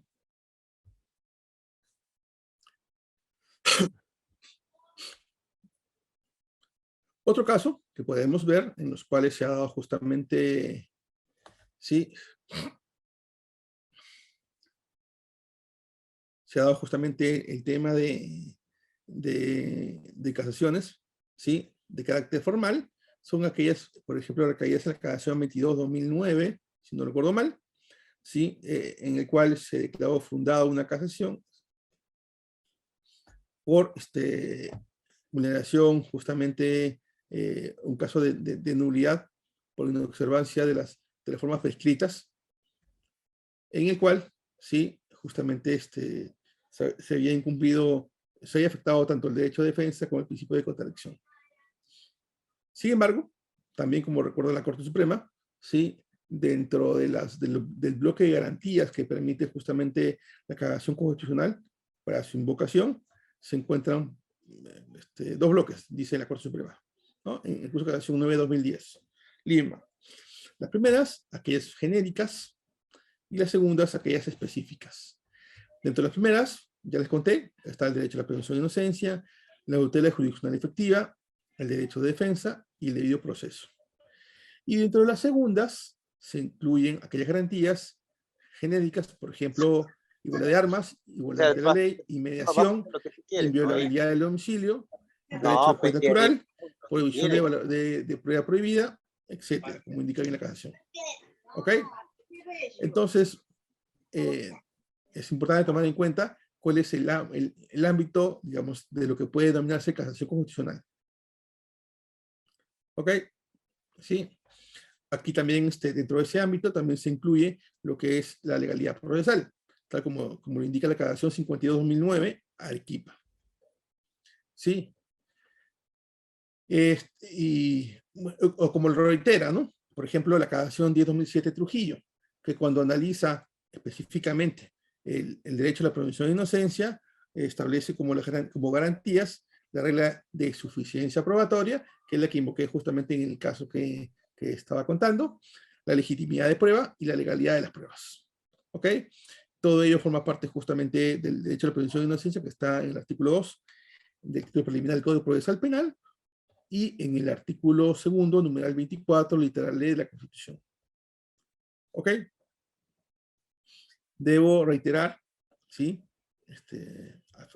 Y es muy importante que en el caso de la vulneración del derecho de la presunción de inocencia, en su regla de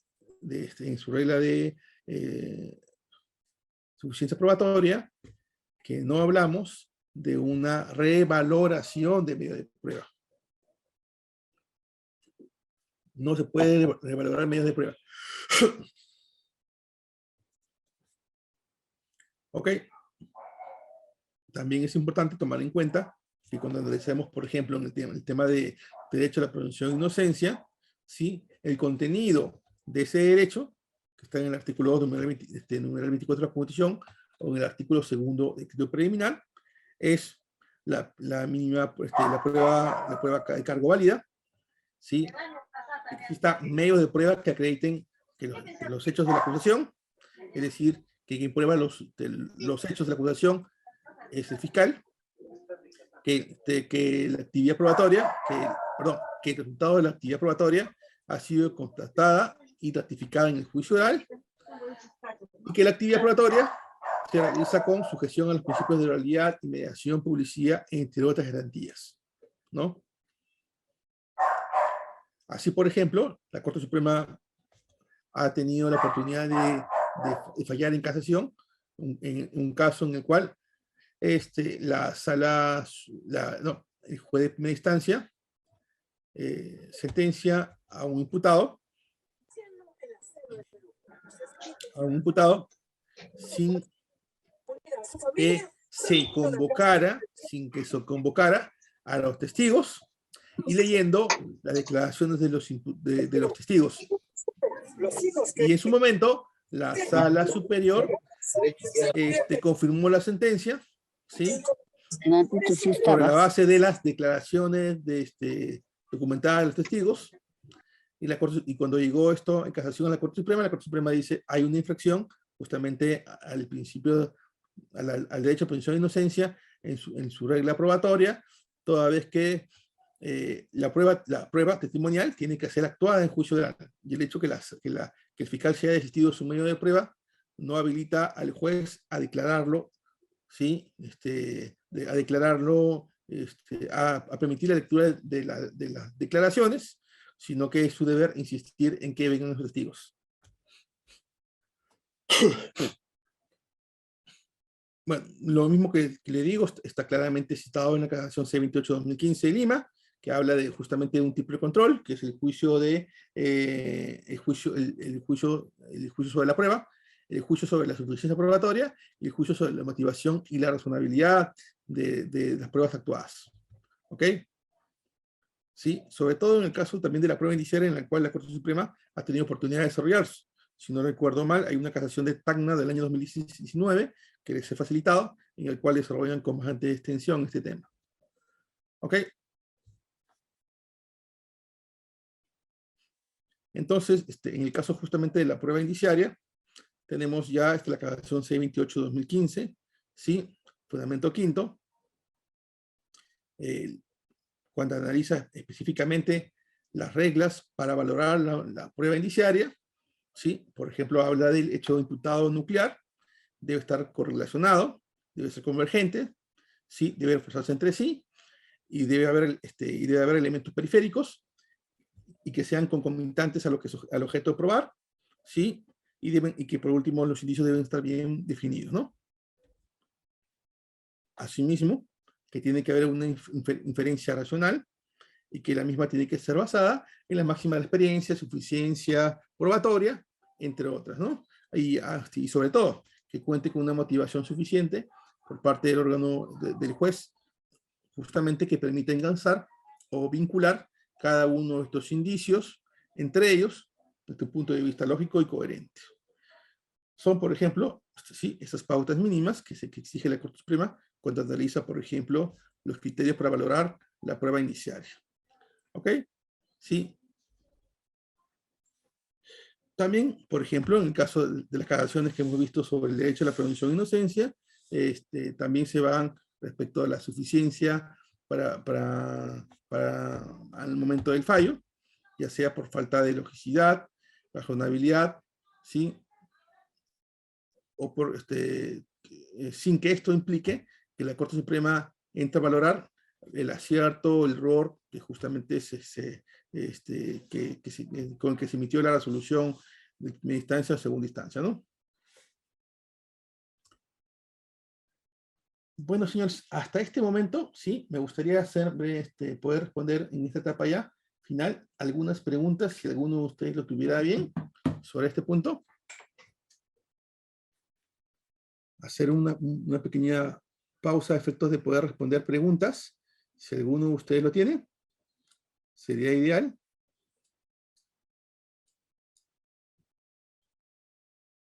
¿Se me escucha?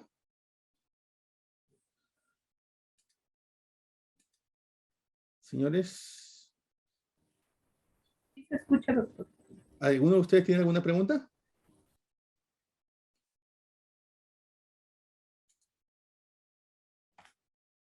Hemos trabajado varios temas que creo que son todos importantes. Y antes de avanzar algo más, me gustaría saber si tienen algunas preguntas. El tema de admisibilidad que hemos visto el día de hoy es muy importante. Por eso es que me gustaría, sí, atendernos acá a efecto de poder entrar en detalle en la siguiente clase con los demás temas, pero aquí sobre los temas de admisibilidad, recuerden, aproximadamente el 90% de las casaciones que se declaran inadmisibles son por no pasar el filtro justamente de lo que hemos visto el día de hoy, por un error. El tema casacional es muy importante tener claro, se requiere mucha técnica, ¿sí? Y eso implica, como en su momento indicamos, una debida correlación entre las causales, ¿sí? Entre las causales de procedencia, entre de admisibilidad, a efectos de establecer justamente, ¿sí? Cada uno de los presupuestos.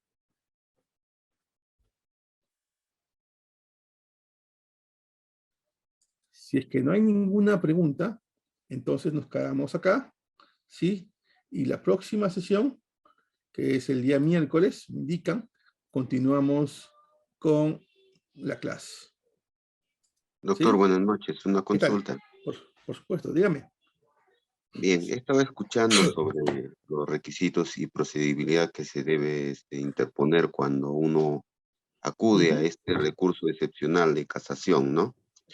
Ahora, bueno, no sé si en este caso usted ha visto último, ha salido por el Tribunal Constitucional una sentencia respecto de un habeas corpus que habían indicado de que se declare fundado porque en segunda instancia, en un proceso penal, le habían condenado a una persona que había sido absuelto. Entonces, este es referido al tema de la condena del absuelto, ¿no? Entonces, la pregunta va a lo siguiente, de que cuando uno revisa la doctrina y también se puede observar de que algunos de ellos dicen, ¿no? Relación al tema de la casación. Algunos dicen de que, bueno, una instancia más sería de repente la Corte Suprema para casación, pero yo pienso que eso no sería correcto porque cuando hablamos de pluralidad de instancias, hablamos de instancias donde se van a ver el fondo del asunto. Acá en el tema de la casación no se mira el fondo del asunto, sino la correcta o incorrecta interpretación de la ley penal o procesal penal. Entonces, ya ahondándonos un poco al tema de la condena del absuelto, y usted conocedor del tema de la casación, a su modo de ver, ¿cuál sería la solución a esta problemática, toda vez de que si en primera instancia lo absuelven, y en segunda instancia, ahora estoy viendo que varias salas están condenando, ya no toman en cuenta el precedente que hubo de la Corte Internacional donde han indicado la condena del absuelto, ¿no? En el caso de Argentina. Sin embargo, están aplicando eso, ¿no? Y ya se mira en casos en el Tribunal Constitucional. ¿Cuál sería su punto de vista, ya que usted ha tocado el tema de la casación? ¿Sería una instancia más? ¿No sería una instancia más? ¿O cuál sería el tratamiento que se le podría dar en torno a la condena del absuelto? Toda vez, ¿qué haría un abogado litigante cuando a su patrocinado en primera instancia lo absuelven y en segunda instancia lo condenan? ¿Cuál sería la instancia que se tendría que recurrir, ¿no? Gracias más bien por la consulta. A ver, hay una última casación que sacó el doctor San Martín el año pasado, si no me equivoco, que déjeme ver un ratito, que justamente trabajaba este tema de la condena del absuelto. Él sí es de la posición de que sí cabría justamente el tema de la condena del absuelto, ¿no? pese a que tenemos tanto la sentencia en el caso de Ulloa, pero es Costa Rica, y Mohamed, pero es Argentina, ¿no? Que es la última que usted me indica, ¿no? La Corte Americana de Derechos Humanos, ¿sí? Y que es, pues, que es la que, digamos así, de la interpretación que se hacía, no cabría justamente la condena del absuelto. A ver, acá hay varios temas. Primero, el primer tema es, en el caso de la condena del absuelto, es que existe ciertamente una limitación por parte de la sala superior para revisar, ¿sí? Digamos así, desde el principio de igualdad de armas, ambas posiciones en relación al planteamiento de las partes. ¿A qué me refiero? Si hablamos de la condena del absuelto, sí, partamos de que es el Ministerio Público que impugna, ¿cierto? El Ministerio Público impugnando puede presentar prueba excepcional, nueva prueba, perdón. ¿Ok? Y presentando nueva prueba, justamente esa nueva prueba, ¿sí?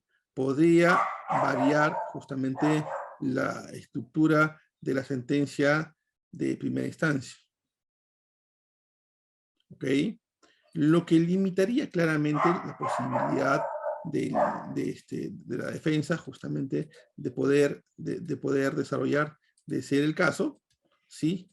Una contraprueba, digamos, igualmente efectiva, ¿sí? Lo segundo está en relación a que contra la condena del absuelto, ¿sí? El único recurso que cabría sería el recurso de casación. Pero en el recurso de casación, ¿sí? Genera otro problema. Y es que justamente, dado el carácter formal, como usted bien nos recuerda, ¿sí? Y la limitación que existe a realizar un análisis sobre el tema de la actividad probatoria, no permitiría justamente al condenado en segunda instancia, ¿sí? Una defensa, ¿sí? Que sea igualmente satisfactoria, o mejor dicho, igualmente efectiva que la que hubiera tenido en primera instancia. ¿Sí? Sobre todo si hablamos en aquellos casos en los cuales, ¿sí? En apelación, el abogado del absuelto no ha planteado un medio de prueba que se oponga al medio de prueba ofrecido por el Ministerio Público, ¿no? Como prueba, como nueva prueba.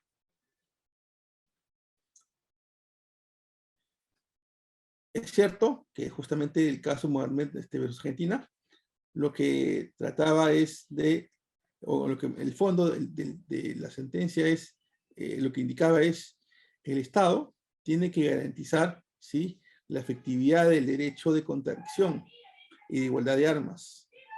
La pregunta será, ¿lo garantiza el recurso de casación? Sin duda que, dado la naturaleza del recurso y su limitación, ello no es posible. Específicamente sobre el ámbito más común, que es el que se requiere desarrollar, que es el de evaluación de prueba. ¿Sí? Entonces, yo creo que la interpretación que se está haciendo justamente sobre la procedencia de que eventualmente una sala superior falle, ¿sí? Condenando a un absuelto, limita el derecho de defensa de los imputados desde la perspectiva que no les permite o no les garantiza, mejor dicho, una defensa igualmente efectiva en el recurso de casación. Porque como indiqué, ¿sí? En él no es posible realizar una revaloración probatoria, no es posible pedirle a la Corte Suprema que realice una revaloración probatoria. Es por eso que cuando se vio este tema, ¿sí? Una de las primeras sentencias que vio este tema, planteó el tema de justamente si es que era posible que en vez de que la Corte Suprema, perdón, la Sala Suprema de la Corte Suprema viera el tema, ¿sí? Fuera otra sala suprema otra sala superior, la que viera justamente este recurso, ¿no? El recurso al cual me refería, que es el recurso sobre el cual el doctor San Martín había hecho una de sus últimas desarrollos sobre el tema de la condena del absuelto, en el cual decía que si era posible, es el recurso 369-2017 nacional, ¿no? ¿Sí? De la Sala Penal Permanente del 28 de agosto del 2018, ¿no? Y ahí justamente es donde él sí considera que sí es factible el tema de la condena del absuelto, ¿no? Sin embargo, como les indicaba, yo no comparto ese criterio porque justamente considero que hay una limitación de la defensa del imputado desde dos perspectivas, ¿no? El principio de igualdad de armas en relación al recurso que puede interponer, y dos, respecto de la posibilidad de contradecir en igualdad de condiciones, ¿no? Toda vez que en el recurso en cuestión no se ve pues un tema de fundabilidad, perdón, de valoración de prueba. Entonces, solo cabría justamente cuestionar la resolución de la sala, identificando pues vicios en el razonamiento jurídico, ¿no? Que es lo único que podría ser objeto casacional. Por último, ¿no? En todo caso, tal vez debería incorporarse a modo de propuesta legislativa un nuevo artículo o literal 429, justamente como supuestos para interponer casación, ¿no? Esto es en aquellos casos en los cuales la sala superior haya emitido pues una condena contra el absuelto. Bueno, eso es lo que le puedo decir, ¿no? ¿Alguna otra pregunta? Sí, doctor, muchas gracias por la absolución, ese tema un poquito que me gusta, pero acá los anteriores ponentes y también ya diversos docentes en distintas universidades, capacitaciones, siempre nos inculcan de que el juez debe ser, dice, un juez convencional. El fiscal, dice, debe ser un fiscal convencional. Bueno, lo que implica entonces que primero que antes que la norma interna está la norma convencional, es decir, la Convención Americana de Derechos Humanos, ¿no?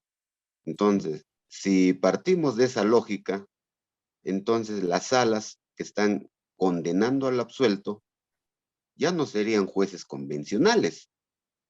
Y ahora, ante la prédica de los juristas que dicen de que debe existir jueces convencionales y fiscales convencionales, yo me pregunto, ¿la realidad de toda Latinoamérica es igual para poder aplicarla?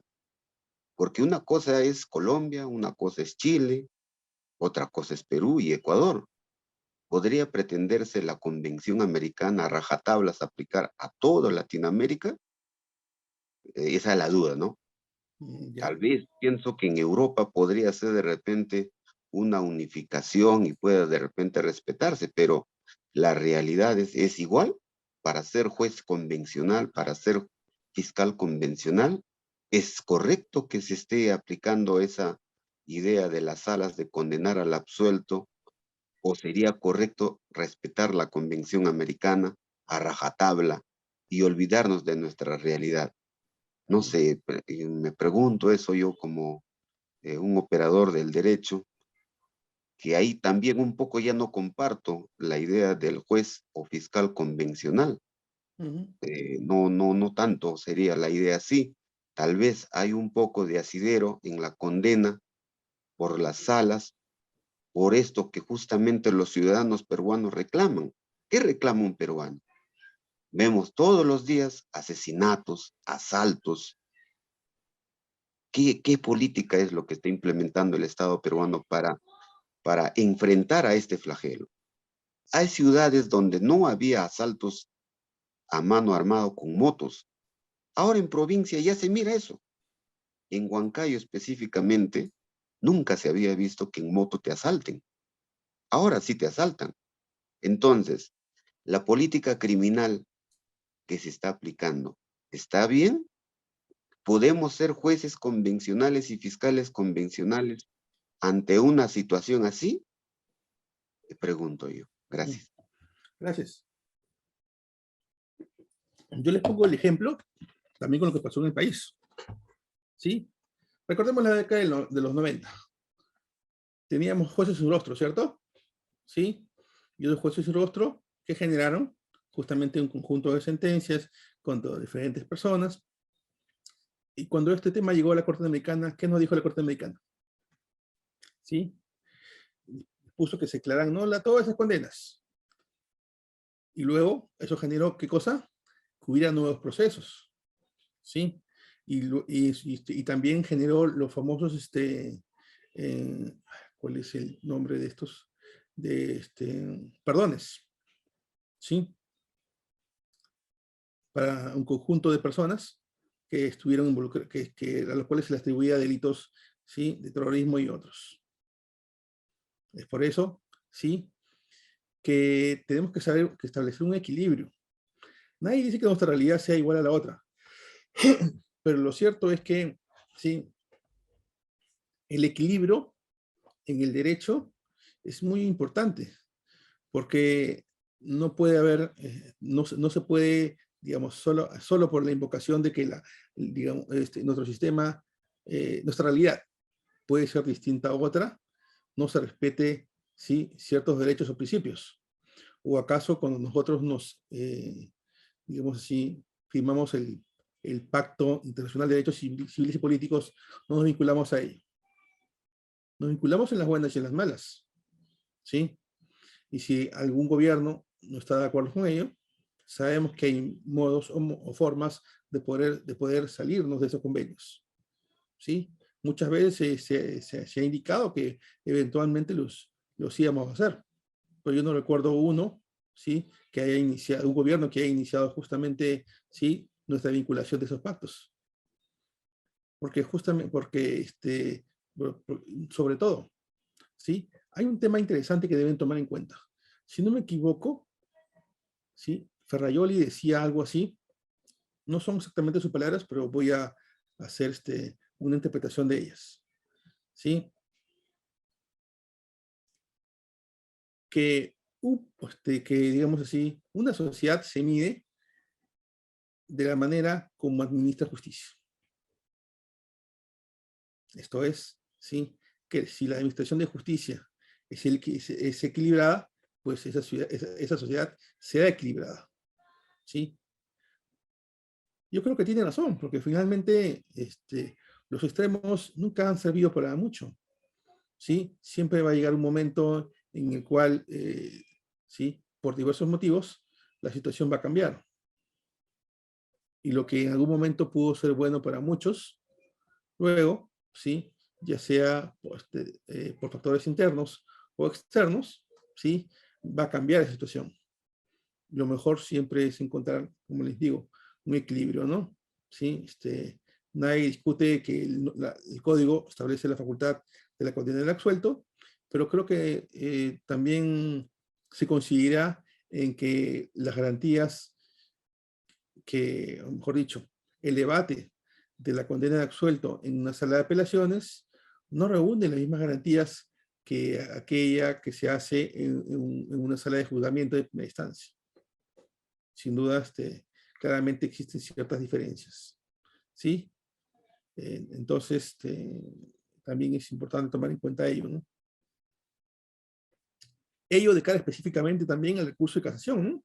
Porque el recurso contra aquella resolución emitida por la sala superior solo puede ser casación, ¿sí? Y si la casación es un tema de coherencia de la resolución desde un punto de vista de legalidad, entonces, ¿sí?, y está excluido de manera expresa cualquier tipo de evaluación probatoria, ¿sí?, ello, desde mi perspectiva, sí limita un aspecto importante, ¿no? Bueno, eso es lo que le tengo que decir. ¿Alguna pregunta adicional? ¿No? Si no hubiera preguntas, sí, les agradezco a todos ustedes por su atención este sábado en la noche y los veo el día miércoles. Muchas gracias. Que tengan muy buen fin de semana. Gracias, doctor. Hasta luego. Igualmente ustedes.